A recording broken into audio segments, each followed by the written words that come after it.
Episode 6 of the Talkin' Ballers podcast coming at you with Trevor Wilt and my guy Jordan Cannell. We're talking ballers. Let's get it.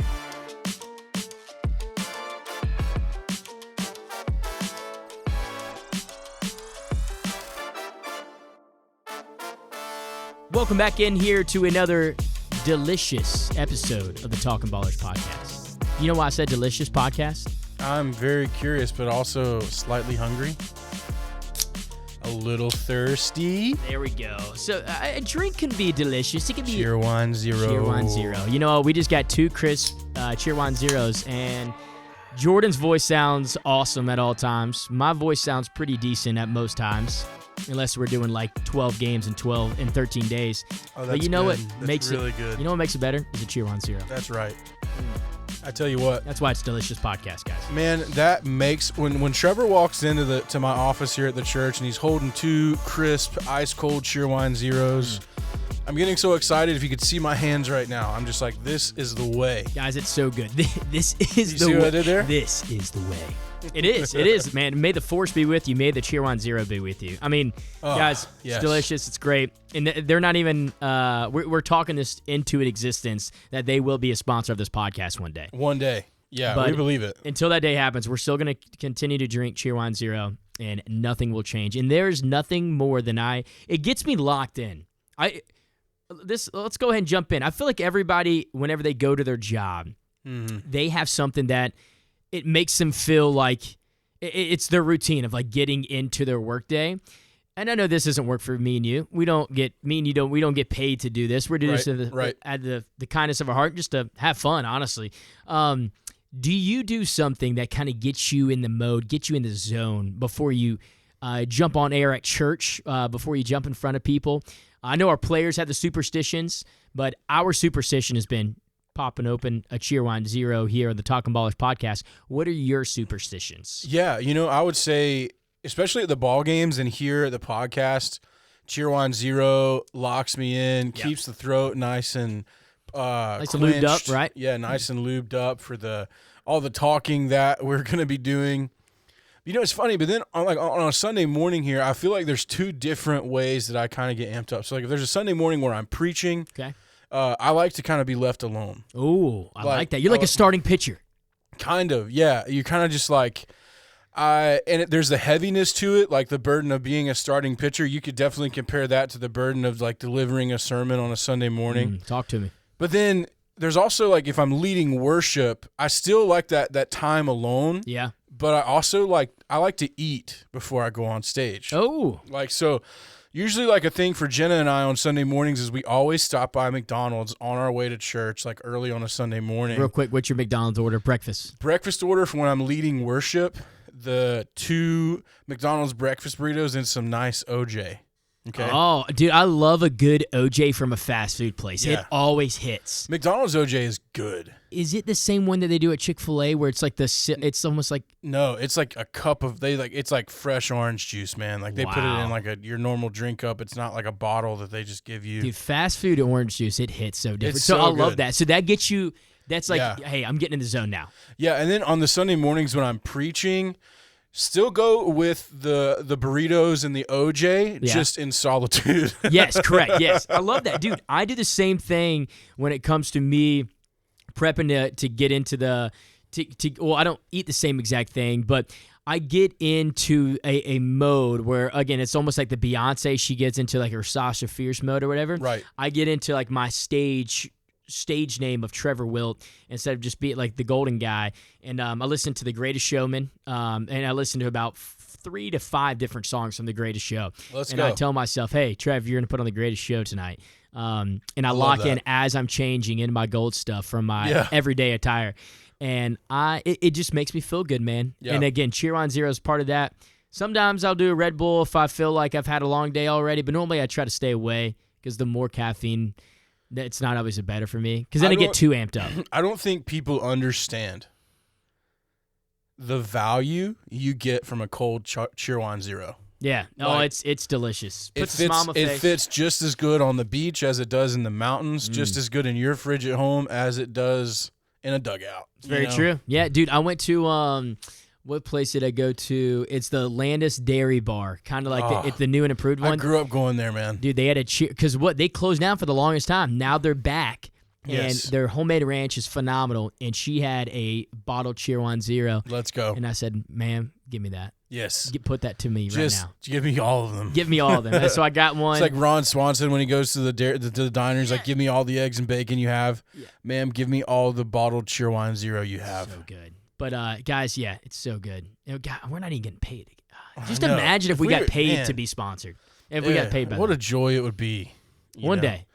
Hey, well, man. Let's talk ballers, I guess, if we want to. I tell you, man. Tough week for the boys on the road. It was 2-4 down in Chucktown. Even had some guys. We lost to some promotion, which is great. Like we say, we lost them. It's their gain. We want them to be promoted, and also not promote them. It's kind of like the double-edged sword. It is literally double-edged sword / bittersweet. Yeah, right. It's bittersweet to the probably to the highest form of the word can be how it can be used in sports. Yeah, I just saw Calvin Harris, so he ended up. We'll talk about him in a moment. He just got promoted. He didn't even get promoted to Winston. He got promoted all the way to AA Birmingham Barons. He was with Winston all last year, and then deserved this. But again, we'll get to his stats in just a moment. But I just went down and talked to him, and I just got done with my workout. He was getting in to grab some of his belongings that he didn't have the time to gather, of course, whenever he was on the road in Chucktown. And I looked at him. I said, "Hey, hope I never see you again." And he just giggled and laughed. I said, well, you know what? Hopefully I see you in Charlotte with the Charlotte Knights or in the show, because if I see you again, that means you probably got injured, right? Or got demoted. We don't want that. So whenever we tell them, "Hey, hopefully I never see you again," it's the truth, because that means whenever I see him, again, it's not a good thing. It is, and it is. It's such a. That's the hard part about being in low A, man. Like, it's one of those things where we talked about last season on the podcast why it will be so much fun to have Double A baseball here in K-Town. Oh yeah. It's, I feel like we have the fan base for it. We're definitely built for it. And that can be a lengthier conversation at another time, yes. But, we're putting the bugs out there. We are putting the bugs out there. But that's the tough thing about where we sit in the minor league chain of command with us being a low A team. We get the boys right out of the draft or right out of Fresh being out. signed or, and then – the more successful they are, the less time we usually get with them. Correct. And when you have a guy like Calvin Harris, who was already probably should have started in Winston, to be honest. Yeah. Who came down with us after spending some good time in Winston last year, and then having him, really doing incredible with us this season. Dominating. Like you said, just been knocking the cover off the ball. Yeah, truly had. Again, batted .286 in 31 games, but over the last 4 games, he had 2-hit games in all of those games. And then on top of that, I think he had his batting average over the month of May. It was like .350 or something crazy like that. Well-deserved for him. Excited for him. He was telling me he went from Charleston, only half, and then his family was supposed to come down. So they were all in Kannapolis for this past week of baseball at home. And then they flew back home, and then he had other family going to Charleston. And then they asked him on Saturday. They just called him. They're like, "Hey, is there any way you get promoted? You've been playing really well." He's like, "Nah." He's like, "I feel like I would have already known. If anything, I'll find out on Sunday after the game." But he's like, "I'm not playing for that. I'll be in Charleston." And then he gets promoted the day that they're all flying out to go see him in Charleston. Oh. So then he calls them, and then they're like, right before they get on their flight, apparently they're like, he's like, "Hey, I'm getting promoted." And then so I think they end up making the trip, or maybe they did. I don't know, but. Just crazy how that all works out. Yeah. Absolutely crazy. And they just you have no clue. It's one of those things, too, where the players don't know. They literally have no clue. If they do know, it's because they're, usually like a top prospect guy who's got some people kind of giving them some stuff in their ears. Yeah. But the most part, of our, 40 guys, however many guys we're carrying at a time, they don't know. Yeah, they literally are sitting around hoping to hear their name called, but Dude, we had so many guys, even Brady Montgomery, he could have stuck around for another month. Yeah. Didn't need to. He's not doing very well in Winston right now. And I think the same thing with Jordan Sprinkle. Again, they get promoted. Yeah. Dude, it's a whole different level. It's a whole different ball game up there. But yeah, they just don't know. And it's, how crazy would that be? What if like I don't know. What if we could all get promoted from within? You know how crazy that'd be? You're like Thursday night, you're just hanging out with your wife, eating some steak, and then you're like, hey, you're going up. Yeah. You're going up to Winston. Yeah. And Jordan, you just get the call. You got to pack your bags. Dude, it's tough. Yeah, I mean, I can't really imagine having, number one, there's a lot there you could unpack with that, but Yeah. I mean, we could just break it down to simple brass tacks. You have to perform on the field. Correct. While at all times being ready to, number one, either be A, let go, C, traded, or D, promoted. Dude. And it all happened in one And then night. baseball fans have the nerve to be like, you stink. You suck, yeah. How can you strike out 3 times in a game? How can you be that person that's sitting there with a beer in your hand? Come on. Just shut your mouth, enjoy the game, let the kids be kids. They're 19 to 24-year-olds. Shut up. Man, Jordan Cannell is preaching on a Monday. Let's go. I thought Sundays were for preaching, but man, Let's Mondays. go. No, but man, I'm like, sometimes in Kannapolis we get those arrogant fans that are just like the ones yeah. that you just want to punch in the face. we got some diehards out there. Dude, you They got some love- diehards, and then you have those like the 99.99% are amazing. Then you have that 0.0001%. You're just like, dude, you should never be involved in sports. Never coach your kids. Actually, never have kids. Don't populate the earth with whatever you have.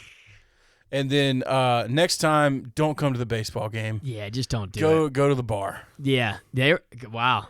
It'll be cheaper. Yeah. It'll be a little bit cheaper there. I can tell you what at the bar. Watch it on TV. They can't hear you. They can't hear it. And sometimes whenever fans show up and they just yell and scream at our guys or even the opposing team, I'm like, man, are you okay? Yeah. Like, what is going on? Like that you Obviously, think that they're yeah. out there striking out on purpose, or you think they're making errors on purpose. Like, Yeah. they're fighting for their lives every single game. And for you, even to be our fans, like they'll be like, again, I love the passion. Yes. And you should want our team to win at all times. Yes. It's just not going to happen, right? You fail 7 out of 10 times in the majors, you're going to be a Hall of Famer one day. There's moments like even in the booth, like we're like you get disappointed. You're like, man, like we blew that. Yeah. But it's not. You're not putting blame. You're not being like that person is a terrible human being. They completely did that on purpose, and all the blame goes to this moment on this. And I was like, no, that's the game of baseball. Sometimes you win, sometimes you lose. Yeah. Sometimes it rains. Sometimes you win, sometimes you lose, sometimes it rains, and then other days it's Monday and I'm on a high horse. Come on, So- exactly. All right, we'll keep going through our high horse. So, hey, we had more promotions. We had Wilbur Sanchez. He got La promoted. Chispa. Chispa. So, the spark plug, he got promoted. Again, played 4 years with the Kannapolis Cannonballers. Did not start here. He started in Winston. We had a couple injuries. Needed to find a middle infielder. He comes down for the week. And then now he gets promoted again. Playing pretty well. Was stealing bases left to right. Was it fun announcing his name again? Oh, dude, it was so great. I enjoyed the jokes about, him being so close to getting his 5-year Cannonballer jacket. That was pretty funny. I'm sure he probably didn't think that was as funny as some of us did, but He didn't. but yeah, and then like we said, the team went 2 for 4 on the road last week in Charleston. But hey, we're back home this week We are. against a Myrtle Beach team that we have looked really good against. We did, yeah. Well, we took 5 of 6 whenever we went down to Dirty Myrtle Yes. about a month or so ago. Dirty and Myrtle. Dirty Myrtle. Oh, I remember one time I was interviewing this little 5-year-old. She was like Miss North Carolina 5-year-old, right? She just won the pageant as like a 5-year-old. And I was like, man, I was so nervous on what to ask this girl. And I had no clue. So I gave her a baseball to kind of let her feel a little bit better. It was within Kannapolis Intimidators. And I had a 10-minute interview with a 5-year-old. And one of my things, I said, hey, where do you like to vacation at, little one? And she goes, Myrtle Beach. And just automatically went, yeah, Dirty Myrtle. Nice. I had so many fans come up. They're like, you just told a little girl nice that she vacations at Dirty Myrtle. Did not put 2 together. But Dirty Myrtle, Whoops. we still love you. Yeah. Whoops. Yeah. I needed Been there, bro. Been in those Yeah. moments. Sometimes you just kind of say stupid things that come to your mind, and that's about 90% of the crap I say in mind. But yes, feeling really good about the Myrtle Beach Pelicans playing them. And again, I was just getting word that technically the first half, me and Jordan, we thought we knew when the first half was. It actually ends like June 18th or 19th. Oh, really? It ends in like so that 2 weird weeks. 3-game stretch in July is not the end and beginning again. I thought it was. We all it thought would it make was. sense, right? Should. Yeah. But apparently it is not. And So we're like on the run right now. We're in the push. we're in the push. There's only like 2 weeks of the Yeah. first half left. Bro. So I think it ends on a Wednesday. I think the last day, it's like a Tuesday, Wednesday gets counted in the first half. And then that Thursday is when we start a new one. It's like June 18th or 19th. Wow. Okay. So it's even the middle of a random homestand. You would think July would make a lot more sense. A lot more sense. Yeah. Because it And makes the most sense. If they just let us rule the world, Exactly. or So- at least like control the Carolina League, everything would be a lot better. So this is a huge week. Yes, everything would be a lot better, honestly. We'd be AA by now. It would be a lot better, yeah. Yeah. But we end up with now this week is huge where we're taking them on. I know the Augusta Green Jackets, they're facing a really solid squad. I don't know if it's the Columbia Fireflies, Carolina Mudcats. They have a tough battle for the Augusta Green Jackets who were 2 games behind. So they have a tough battle this upcoming week. So we have room to make up some games. Although we're on a 3-game losing streak, the Augusta Green Jackets are on a 4-game winning streak. So you never know how it's going to shape up, but just with about 2-ish weeks left, we will know our fate. After the end of this week, it's going to be very telling to see. Augusta's got Fayetteville at home Okay. this week, I and think then Fayetteville's pretty solid too. they have they're at Charleston the week of the 10th, and then they end the first half with the Tuesday and Wednesday against Lynchburg at home. Lynchburg's is solid too. So I think, I don't know, I'm feeling pretty good. I'm feeling good. But that just means that we need our people to show out. We need the Kannapolis fan base. Not get mad at our people. Not get mad at Trevor and Jordan. Right. Put them butts in that seat. And we got an awesome week ahead of baseball. We got $2 Tuesday on Tuesday. We got on Wednesday is our Ajolotes de Kannapolis, a.k.a. the Axolotls. So we are playing as them. We had the Luchador mask giveaway. We also have almost the entire cast of Encanto is coming out. Wow. Oh, yeah. Yeah, I've been working on that for a while. We don't talk about Bruno. Bruno. Oh, we'll be playing that 900 times that night. It was our wedding day. Yeah, it was our wedding day. Just keep it going. It's so good. And so we got that on Wednesday, which is going to be awesome. On Thursday's Thirsty Thursday. Also pickleball night. If you guys have not purchased our pickleball paddles, do it. I think we're almost at 100 already that have been sold. So there's only like 400 left. And I think it's $15. If you already have a ticket to the game, it's going to be $15. If you don't have a ticket to the game, for just $25, you can get a ticket to a Cannonballers game and you can get a paddle. Bro, it's pretty awesome. There's like some points of this that make me sad that I'm going to be missing this weekend. Oh, dude, yeah, you're going Thursday through I'm going to be Sunday. gone for Cheerwine Day too, bro. Oh, no. Of the days to miss. I know. When is that? Saturday, right? Yeah. Saturday Yeah. is Cheerwine Day. Post-game fireworks Friday and Saturday. We got Girl Scout I'm night just / going oat to drink a milkers sip night of Cheerwine to wash away your to sadness. drown my sadness. There we go. Just hear that. Even the sips sound so good. So good. So good when it touches the lips. Shout out Will Ferrell. But and then Sunday is just Southside Sunday and post-game kids run the bases. And we're allowing all fans to play catch on the field for 15 minutes. Wow. That's cool. We got a big week coming up. Yeah, man. Butts in the seats. Big week. I feel like it's going to be interesting. So I'm on the mic Tuesday night. Yep. There Wednesday night, but off the mic. Jeanette is going to be on the mic. For the Ajolotes night. Just kind of be around. Man. And then you're going to Jeep Fest. Then going to Jeep Fest with the wife in Maggie Valley. Can we talk about that real quick? So what's Jeep Fest? What we got? Bro, Jeep Fest is well, there's a ton of different Jeep Fests that happen around the country, but this just happens to be Maggie Valley Jeep Fest, and it's really cool, man. It's just you get up there and all these people have their Jeeps, and some of these people have their Jeeps decked out, and like there's vendors. My wife is a vendor. Her and her friend have a They sell, dog bandanas and Jeep themed items and that. stuff like that. And so A lot of ducks will probably be up there too because tons of Ryan ducks. Burroughs would love it. He would love the rubber Big ducks. duck guy. So my wife drives a Jeep. Her mom and dad have a Jeep. And so my wife's Jeep's name is Buzz. He's a yellow 2006 TJ. I thought Buzz was going to be after Buzz Lightyear, but is it just Buzz like? It's Buzz, Is it like it Bumblebee could be Buzz? Buzz Lightyear, Bumblebee Buzz. We're Okay. Disney people.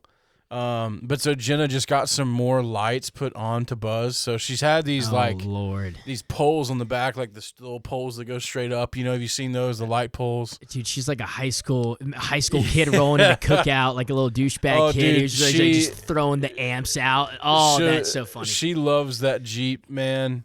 She's like all into the Jeep life. I can't drive it because I can't drive a stick. Oh, it's a stick shift too. Yeah. Dude, Yeah. that probably makes you look a lot cooler though whenever you pull up to that and you get a Yeah. stick shift. Dude, Jeep. she rags me so hard for not knowing how to drive a stick. Like she's like, what in the world? I learned from my buddy Nick Ward on his. It's hard, bro. I'm a musician too. Like, and I have rhythm. Like, I consider myself someone that can handle, rhythmic things. But Yeah. for some reason, pushing the clutch in, releasing the brake at the same time while shifting with my right hand, I'm just like, nah, bro, I'm good. I don't Dude, need that's it. like rocket science to me, bro. I know. Yeah, quoting the great George W. Bush. Also, her Jeep is like lifted a little bit, so like getting in and out of it's like really hard for me. Dude, why am I not picturing your wife's Jeep right now? Have I never seen Jenna drive? I don't know. Maybe you've never seen her drive her. She always is driving my car when you see her. Yes. Yeah. Because you got the Sub, right? You got the the guy- Subaru. I have the Subaru Forester. It's my favorite car I've ever had. You love it, dude. I love it. I love Do you that just thing. love Bark in the Park days presented by Subaru Dude, I do. Concord? I tell people all the time, like Subarus are genuinely, like I've driven Chevrolet Suburban. I've driven Dodge minivan. I've driven the Oscar Mayer Kia Soul. Wienermobile. Yeah, It never ends up amounting to your Subaru. Nothing ever adds up to my Subaru Forester, bro. I love it so much. Whenever you say And, that, maybe that would be a cool sponsorship for the podcast. A little Subaru Concord. We could hook them up. Bro. I love Whitney. Whitney, I Yeah. think, loves me. Although she probably Listen, gets we tired. both of are dog people too. Like we both have dogs. Like it's just a match made in Subaru heaven. Moo Moo Subaru. I need to reach out to Whitney and see if Yeah. she's got a little bit more marketing dollars she wants to throw our we're way. just like brainstorming right now. But anyways, to go back to Jeep Fest. Jeep Fest is number one. I never was exposed to anything like this until I married Jenna and was with Jenna. Okay.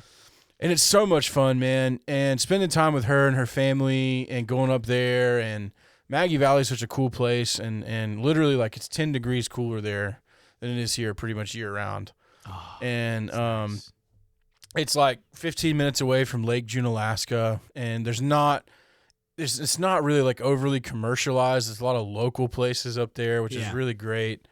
And you get to see some cool Jeeps, man. You get to hear some good music. What are we talking? Are we talking dozens, hundreds, or thousands? Oh man, or like 10,000. easily I would say easily into the thousands. Wow. For sure. Oh, my Ring doorbell just went off. There we Hello. go. It's probably a Jeep pulling up or Subaru Concord. Yeah. They're listening to this right now. Easily into the thousands. I would say it'd be pretty tough to say the 10,000. Definitely over 1,000 Jeeps for sure. It's crazy what you see, bro. And then definitely over thousands of people that come through and Dude, what that does for the economy of Maggie Valley. oh, it's great, dude. But they have stuff like this all the time. Like it's literally like on the Maggie Valley Fairgrounds, like these giant event grounds. You could fit like 4 football fields on it. Like it's massive out so there. they're doing it right. Oh yeah, They know what they're doing. Oh yeah, and it's so much fun. I love going up there with Jenna. We've done it. This has like been I think the 3rd or 4th year in a row we've gone. And so this year we're going up Thursday, staying through Sunday, and then coming home Sunday afternoon. So it's kind of ends up being like a little bit of a mini weekend away for us because Friday and Saturday is the actual Jeep Fest where we'll be working. She'll be, having her vendor tent there, and then I love doing it. I love talking to the people, helping her Yeah. sell some stuff, helping my wife make some money. You know what I'm saying? Hey, come on now. It's a lot of fun, and her mom and dad go. Her brother and sister in law are going, and so. Can you show up to this Jeep Fest so my wife Morgan has a Jeep. Yeah. Can you just show up with a random, just like a typical Jeep that you would get up, or is it like 75% souped up Dude, Jeeps? I mean, I drive my Subaru there, so you don't have to have a Jeep. Wait, you're going to drive your Subaru? Yeah. But she's going to have her Jeep, right? Yes, she's driving her Jeep too. Her Jeep will sit behind our booth. Okay, so you got to have 2 cars there. Is it frowned upon, though, whenever you just show up with a typical No. Jeep? No. It's not. I feel like they would look at you and be like, dude, what a loser. I got cool lights and I There's got a like- lift. There's people that are like that for sure, but like the majority of people that are there, they're just like they're there to see cool cars. Okay. And Is there a cool car contest? There's the Jeep contest, but the glow parade's the best part, bro. It's like while she puts the lights on her Jeep. Oh, okay, cool. So like when it gets dark on Saturday night, they do the big glow parade. All the Jeeps like drive through with like their lights up and like their different lights and their themes. It's like you're in Myrtle Beach going down the strip. Yeah, You remember you used to yeah. go back and forth and seeing all those kids? It's a lot of fun, bro. And it's one of those things. It's like one of the North Carolina's hidden gems, man. And so Maggie Valley. Maggie Valley Jeep Fest. We were trying to get out to the one in the Outer Banks this year too, but I think we're gonna shoot for that for next year. For her to go out, and it's called OBX Jeep Invasion. It's pretty cool. Oh, that you know? just sounds like the cast of Outer Yeah. Banks. I think this one's called Thunder in the Mountains. The Maggie Valley Jeep Fest is called Thunder in the Mountains, Okay. or something like that. I like that too. But it's pretty cool, man. It's I pretty love cool. Jeeps just like as much as I love Cheer 1-0 and the Kannapolis Cannonballers, That's right. who have been. So again, we just talked about what's going to be coming up, right? And we know Jordan is not going to be with us, but Jordan. Sad day. Yeah, sad day. Sad days with the it's plural with the S on the end, I think. Okay, let's jump into some of the guys who've been top performers Yeah. for the Kannapolis Cannonballers as of late. Jay, get the first one. Yeah, I think we can't not talk about Caleb Bonner. 296, 4 home runs, 3 triples, 12 doubles, 15 stolen bases, and he's just 19 years old. He's a teenager. Dude is 19 years old. It's the same thing. We're going to talk probably compare and contrast this in a little bit with, we're same thing with George Wilco, 19 years old. Just a little bit different of a story of a season. But I don't think we could shy away from saying that Bonner has been the guy this year. He's been Mr. Consistent all Yeah. season long where he hasn't missed games. He can do – dude, he's got 4 home runs like you just mentioned, and he's just a high school kid. He just graduated high school last year. To me, it's the double production, Yeah. the stolen bases, and the average. I could, for me, at this level, home runs and triples from a middle infield guy, I don't really care about. Correct. You give me solid doubles, which means you're putting good wood on the ball. Yeah. You get stolen bases, which means like if you're getting a single, you're getting to second base. You're putting yourself in position for your teammates to help you out. Yep. And I think for him at 19, that's big league ball. It is. And people aren't really even talking about him in the system just because he's not like he's not going to play. His play isn't sexy, right? He's no Brady Montgomery. He's no Colson Montgomery. He's no Noah Schultz. He's not going to blow you away, but he just does everything the right way. He shows up when he needs to. He's just a good old-fashioned country boy that just likes to play ball. And he's fun to watch. He is he plays so hard. Especially if you are a student of the game. Mm-hmm. You can watch Caleb Bonner play, and you're like, this kid knows. He gets what's going on. Yeah. Doesn't really make errors. Correct. Very consistent in the field. Really, really consistent at the plate, as you can see with that average, 296 average. We could talk about our infield. Our infield has been solid. Yeah. And then I know you were mentioning Mogo and Santos. Javier, yeah. Mo Guillon, again, he's 280, 287. He's 19 years old as well. Whenever you look at him, it says 5'8". He's like 5'6.5" on a good day, and he's got 4 bombs with that. Same thing, 3 triples, just the same as the Bone Man, Mr. Bonner. He's got only 9. He's got 9 doubles, 12 stolen bases. The guys, Javier Moguillon, Caleb Bonner, have been 2 just consistent, just dudes. That's right. And it's been awesome. So I feel like Chad Pinder, being a utility guy, but mostly being an infielder, probably enjoys having a good, solid infield, just because you can look at Miguel Santos as well. He's only played in 16 games, currently on the injured list, but batting .328, so leads the team in average. And now Ryan Burrows has just been knocking the cover off the ball. You love to see it with Ryan, man. Come on now, the Duck Man right there. Again, 5-game hit streak currently. His batting average has gone up 22 points just over the last week.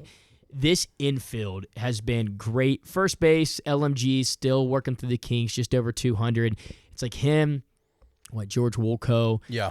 Abraham Nunez, a couple of our outfielders. They're right around that 200 mark, but they're struggling. But Caleb Bonnemer, Javier Mogollon, Miguel Santos, Ryan Burrows right now are leading the way, and that's fun. It's a great thing, and they're so young, dude. They're all 19, 20 years old. And what's really interesting, too, is if you would have told us that would have been who was going to be doing it at the beginning of the season, we would have been like, that's not who we would have pegged. Correct. I would have done LMG. I would have said George Woolco. Yes. I would 100%. Nathan Archer. Yeah. Those have been the guys, and they're not. Right now. And and then even getting production from a guy like Mikey Kane.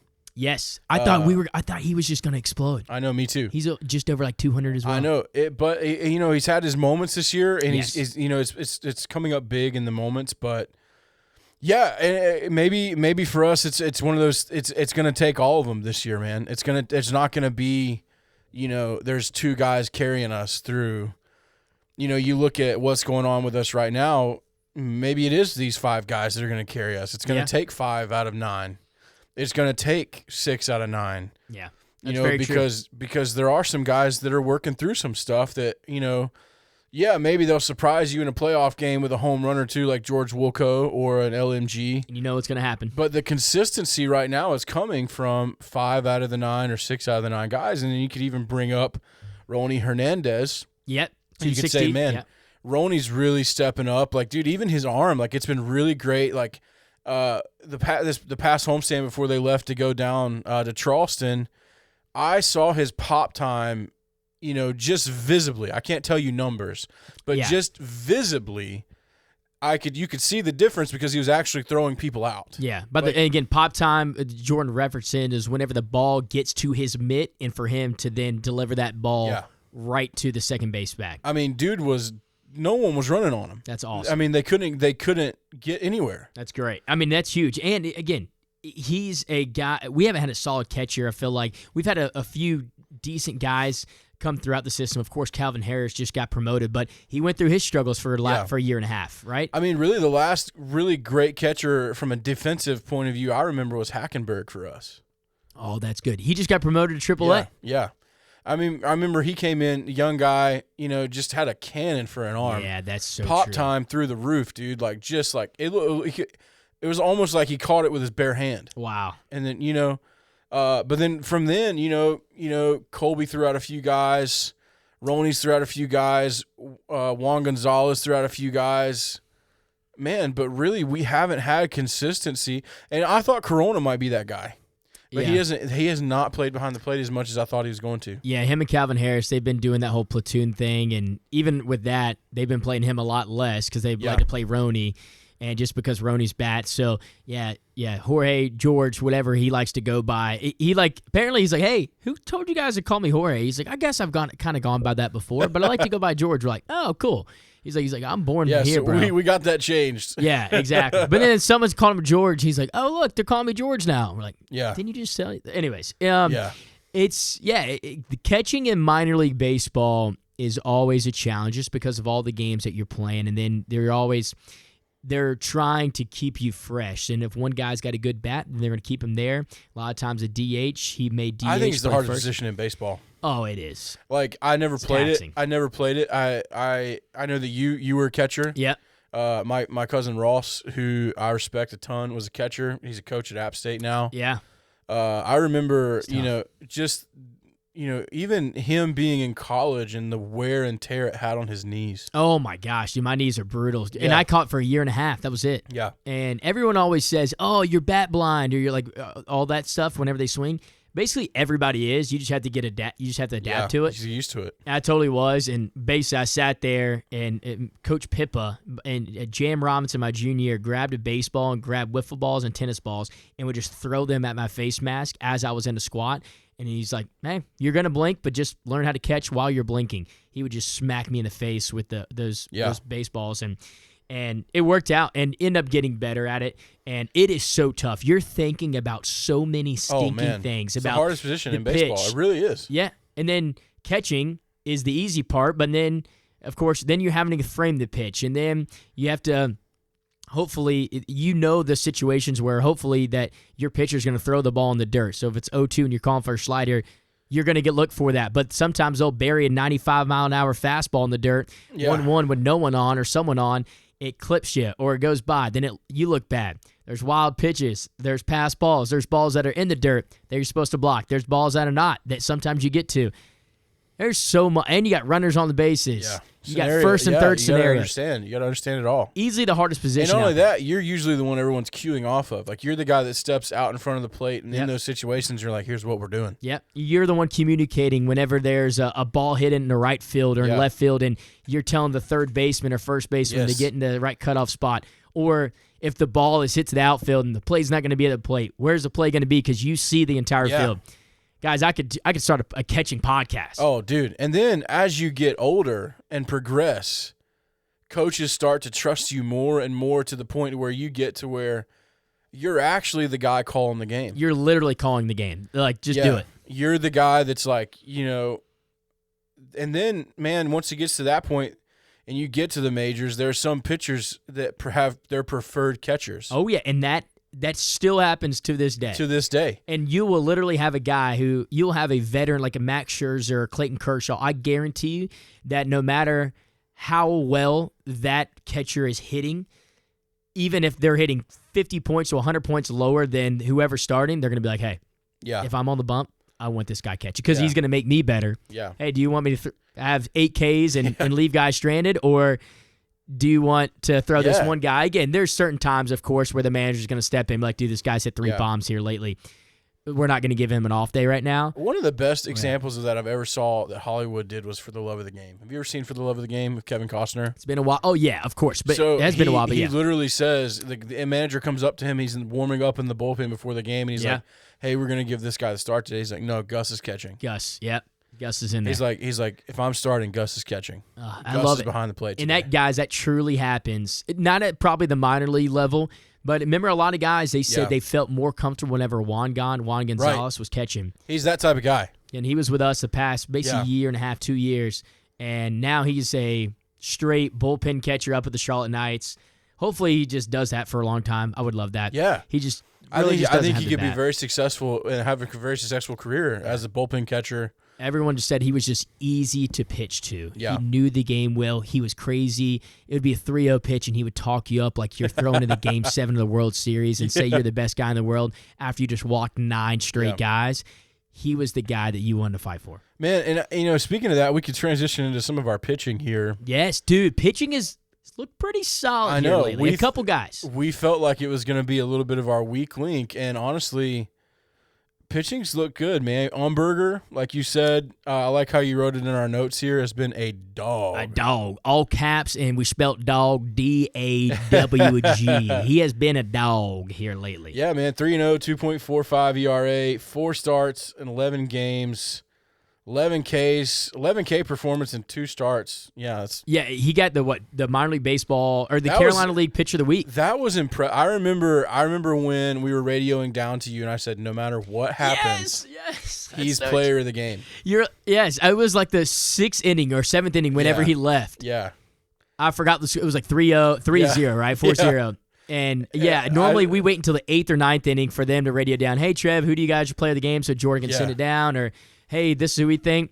As soon as he got done pitching, I get a radio call from Rolf or Natalie like, hey, no matter what, Jordan said he has to be the player of the game. I'm like, what has he been doing? Because I didn't know. 11, just striking out 11 guys in 6 innings and not allowing anything but 2 hits. I was like, oh, good, yeah. Which makes it easier for me because then it makes it more fun for everybody. Dude, I mean, literally, he gave the 2 hits he gave up were the first 2 hits of the game, like the first 2 batters of the game. Are you serious? And then no one got a hit until he came out of the game. And he retired everybody. He just struck out 11 batters in the rest of the time. And guys, he was a bullpen arm. He was a late. He didn't even start in Kannapolis. Yeah. He started in Arizona. He didn't break with Kannapolis. Didn't break our roster. And after a couple promotions and a couple injuries, then he gets brought up. And bullpen guy, and then never been a bullpen guy. Always started, I think, with Toledo. I think that's where he went. And the next thing you know, he gets in there, and he has been on freaking fire. It was a lot of fun to watch him pitch that night. Like, like when you see, like, people talk about, like, poetry in motion or stuff like that.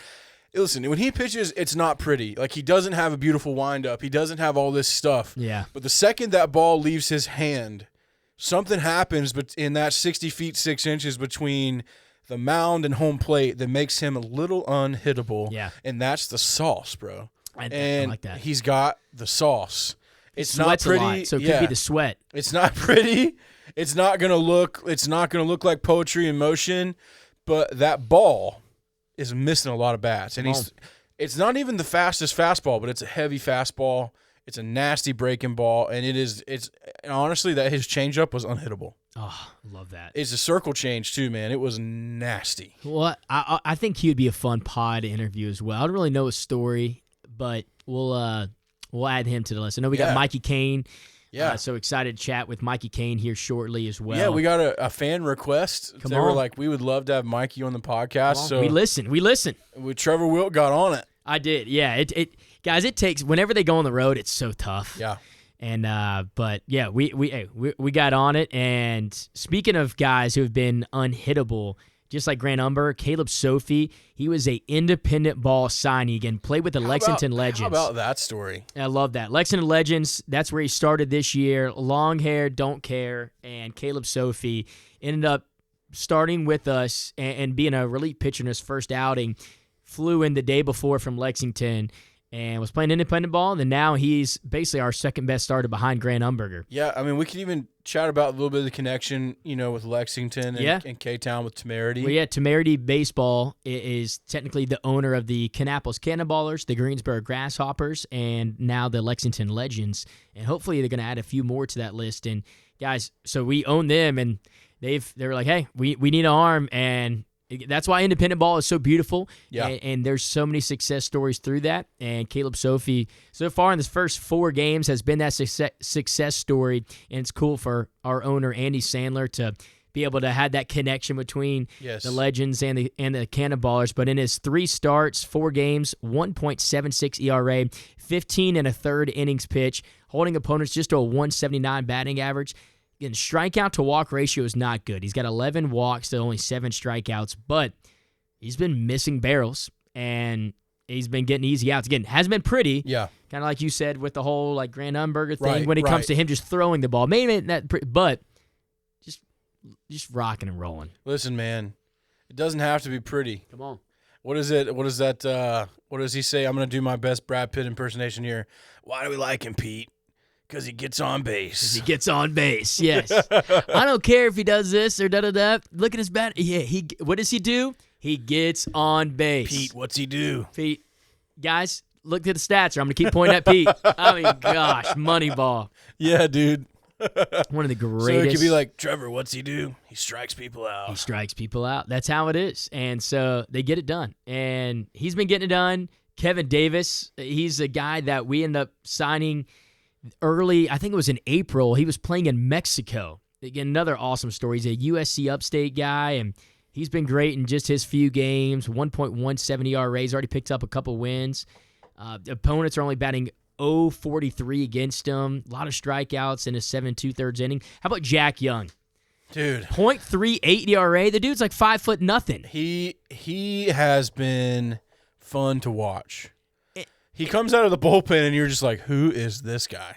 He looks like he's still in height. No offense, Jack, if you listen to this. He does, man. He looks young. He looks young, and his name's Jack Young. Yeah. It makes sense. But I tell you what, bro, Jack Young throws like he's been around for a while. He does. He couple trips around the sun. Some experience. He throws like Black Jack McDowell. Remember him, Black Jack, from back in the day? The old White Sox great. And he's looked great in his 17 games. He's got a lot of saves as of late, 24 innings, 132 batting average against him.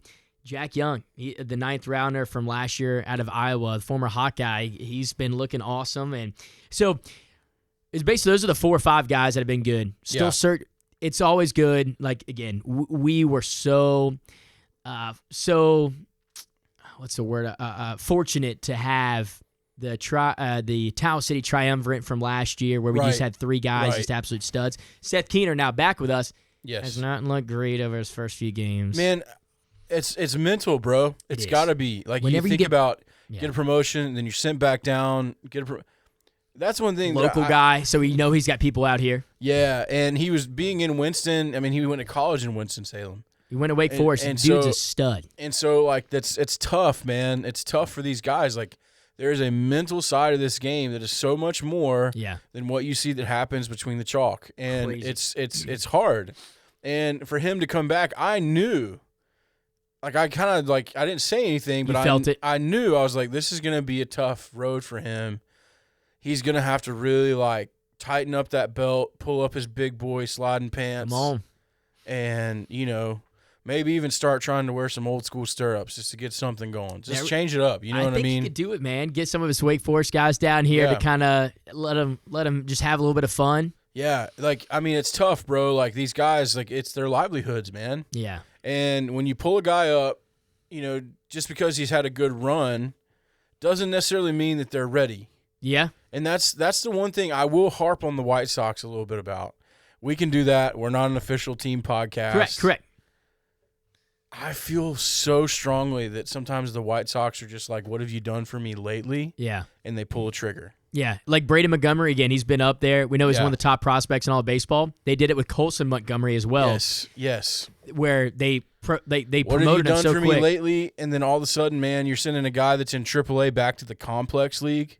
Just to get which is what happened with Colson, just to get his head on straight. Isn't that crazy? Dude, to me, that's just mismanagement of assets. Yes. Oh, 100%. And I'm like, come on. Now, listen, I'm not a professional. I'm not in this sport. But I am someone that I consider to know a lot about what's going on. And I see other organizations, and I see the way other organizations treat their players when they come into us. Yeah. And you also see it just from being a fan of the Braves, man. Like, man, look at the way the Braves treat their minor league system.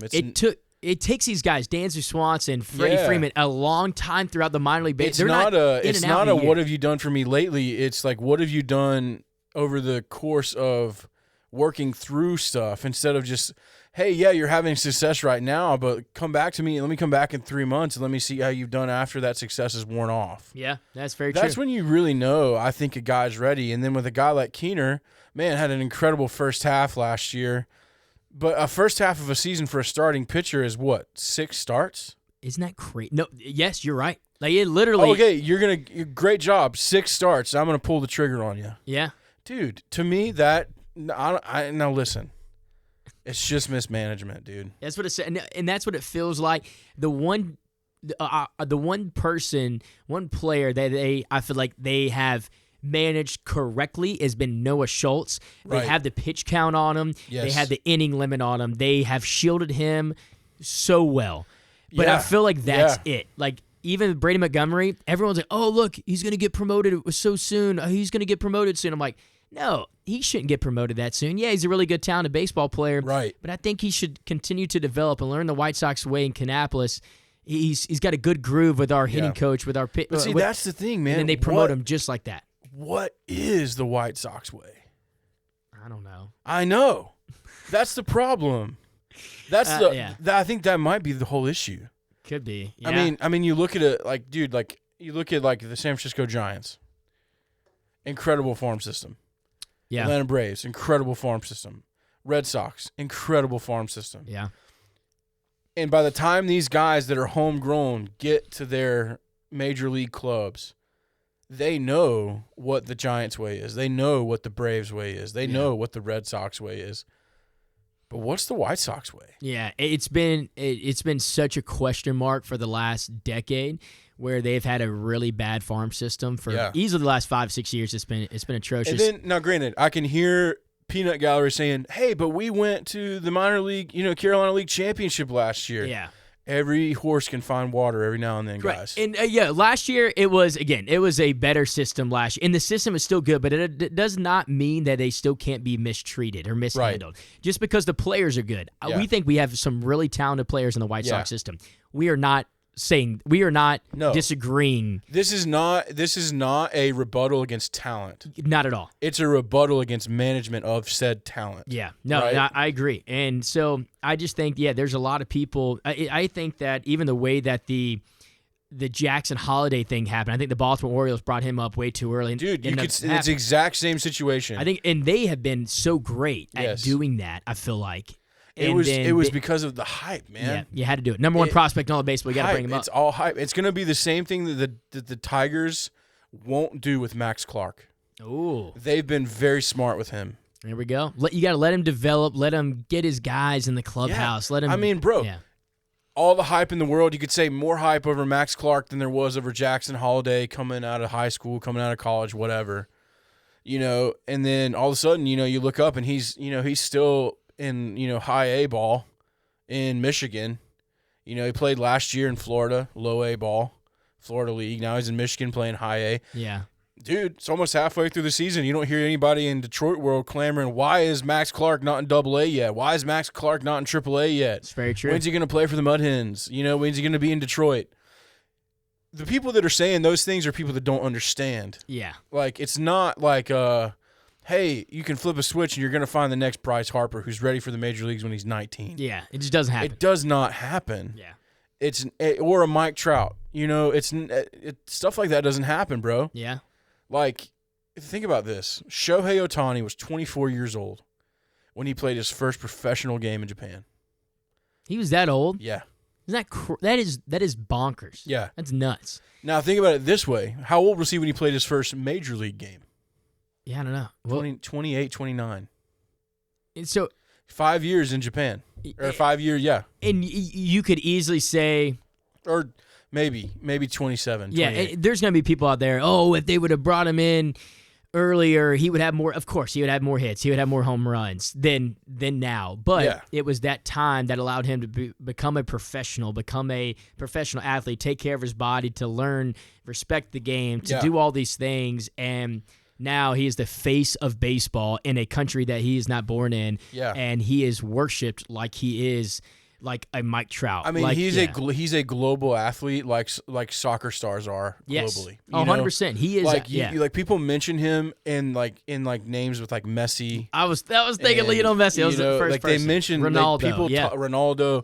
They talk about it's Shohei. Yeah. It's he is this generation's Ichiro. Yeah, he is the ticket that you want to go see. And he does stuff that Ichiro just didn't do. Also true. Also very like hitting 500-foot home runs. Like, crazy. Nuts. They said he could start pitching hopefully by, I think they said the All-Star break as well. So, I mean, just think about that. Whenever he gets back out, he's going to start pitching again. And, man, I just think it's so crazy. Like, people get all bent out of shape, about, hey, listen, George Wilco's 19 years old. And they're like, crap, you suck. If George is 24 years old when he gets to Chicago and plays for the White Sox, that's awesome. If he gets there when he's 24 and he's ready. Yes. If he gets there when he's 21 and he's ready, that's awesome. But if he gets there when he's 21 and he's not ready, it's going to ruin him. Yes, and it ruins people again. As soon as they promote, it can get to these. That's why Caleb Bonham, he's doing so well. I don't think so. Calvin Harris, 24 years old. Yeah, he ended up having to, of course, start with us after being in Winston last year. So got demoted. He could probably be. You could say he's on the other side of mismanagement. Correct. Yeah, and then so now he just went, and they almost basically just kind of showed that they could have just kept him. in Winston. We messed up. Here you go. You should have stayed in Winston. Yeah. And fought through that and done that, and then you could have been doing this in Winston, but you're like, you know what? We're literally skipping. You never skip Winston. Yeah. If you skip anybody, you skip Kannapolis. Right. That's how that works. Right. You don't go from here to Kannapolis. It's fine. Or here to Birmingham. I don't think I have. The jump, like we've had two guys in the last 2 years. It's been Hogan, and Caleb. Correct. And Hogan was Calvin. Yeah. And Ben Hogan. Matt Hogan was out of necessity. Out of necessity. Ended up hitting well. Calvin was deserved. Exactly. But then you have something that happens, and there's magic in baseball where Matt Hogan gets there, and he's like, I'm going to stay around. I'm going to play. Exactly. Dominated, did really, really well for the first month. Yeah. Came back down to earth. Drops off. And then he probably should have went. I think is he in Winston right now? He's in Winston. Which he should have been for most of last year. Ended up getting hot. I think Terrell Tatum goes down, so they needed a guy. There's just so many times where it's just like, you feel like it is just mistreat after mistreat. And guys, this wasn't even part of our rundown. No, it's kind of crazy how it's naturally. And I feel like we could just keep going. Like these are conversations that we've had before. Correct. Like maybe not on air, but we've had them where it's just like, and I think we're not. people don't understand this stuff. Yes. There's a lot of fans in Kannapolis that are just like, they're fans and they're diehard and they love Kannapolis baseball, but they don't understand how the systems work. And then the thing that frustrates me so much is that whenever it almost stems back to what we started at the beginning of the podcast, whenever they're screaming at George Woolco Right. and yelling at Ryan Burroughs and Javier Mogollon for not doing well, or Abraham Nunez, and they're like, dude, you guys have no clue how talented these guys are, and it's going to click. Yeah. But you gotta support them through it all. Even Mikey Kane, I think whenever Yes. he was our player of the game a few weeks ago, he goes, "Hey, you the fans are awesome. He goes, we love playing in front of y'all. He goes, thanks for supporting us through the good times and through the bad times. And I know we don't always win, but he goes, but you guys are always here." That's what he spoke. Yeah. He literally right before I gave him the microphone, he goes, "Trevor, I'm going to grab the mic from you and say something to the fans that's been on my heart." So I can't wait to talk about that on Wednesday. I've never had a player do that. That's awesome. No one I've interviewed guys for 3 straight years. No one has Yeah. ever just grabbed the mic and said, "Hey," he said, "I'm going to say this." He goes, "And if you ask me a question and then I don't remember it," he goes, "Re-ask the question, but I want to say something to the fans because this means that much." Yeah. I'm like, that is awesome. It's so freaking cool. It's powerful. Like, it is powerful. Like, you, the fans, are so powerful. You got to stay behind these guys. Yes, it sucks whenever George strikes out 4 times. It sucks more for him, sucks more for the White Sox than it does for any of you fans out there. It's going to click. Things will Right. click. And that's whenever you're going to see 470 foot bombs. It's going to happen. Yeah.